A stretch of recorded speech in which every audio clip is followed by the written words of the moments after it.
Jersey Joe here in Tampa, Florida. We're at Steinbrenner Field to see the Yankees take on the Rays. Join me here at the ballpark, and let's see how they retrofitted this ballpark to get the Rays inside.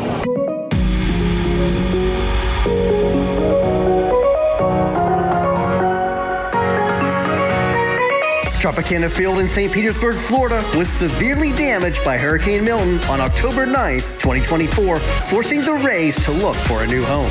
So they're playing the 2025 season at Steinbrenner Field, the New York Yankees spring training ballpark. Steinbrenner Field is the largest spring training ballpark in Florida, with seating for just over 11,000 fans. The park opened in 1996, but is heavily branded with the New York Yankees logos and designs. For the Rays to move in, the park had to undergo a fast retrofitting. Once the Yankees spring training season concluded, the Rays only had a few short days to get the job done. So what's different? Well, first off, vinyl letters cover up the giant Yankee signs above the crowd, stickers cover up the Yankees logo on garbage cans and on top of the Jumbotron, but the upper frieze design from Yankee Stadium still remains. The team store now sells Rays merchandise, and the Rays gift shop is even selling pieces of the damaged Tropicana Field roof. And tents act as temporary bars and concessions on the concourse level, with the addition of other pop-up local food stations. Now, most of the food catering is still provided by Legends Hospitality, and you'll find some of the same general kind of, subpar food as you'll find in Yankee Stadium. Now, as part of this whole plan, the Tampa Tarpons, the Yankees minor league baseball team, has been displaced to the little tiny practice field next door to allow the Rays to move in. But with the transition to MLB, this is the smallest official ballpark in Major League Baseball. The park does feature some unique seating with seats all around the outfield walls and many with tables. There's several full sit-down bars as well, similar to what you would find at the Rays' old home. There's also a Hard Rock Cabana area. Now, we had seats in the Viva Victory Ledge, but nobody seems to know what that is or where that is, and you can't find it on social media Googling, but it's actually the bar-style table seating in the right field terrace. Great for spreading out.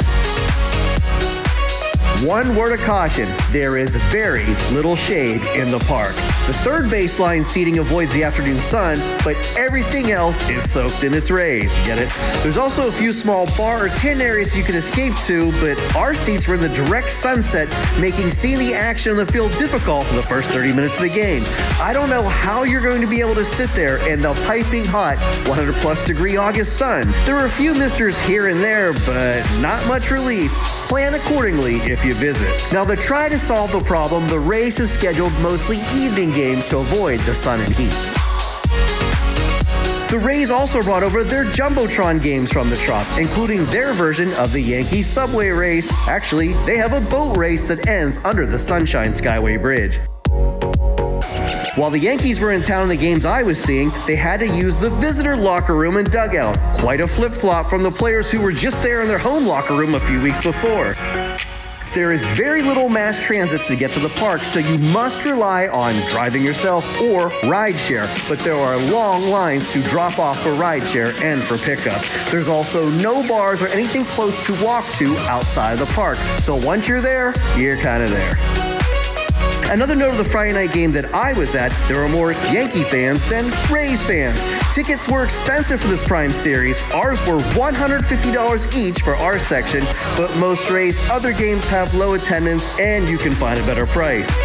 Now, I'm trying to visit all the Major League ballparks, and I'm almost at the three-quarter mark, but I'm glad to check this unique offering off my list. And as a note, the Yankees won the game I was at by a quiet 1-0, but they won the full series 3-1.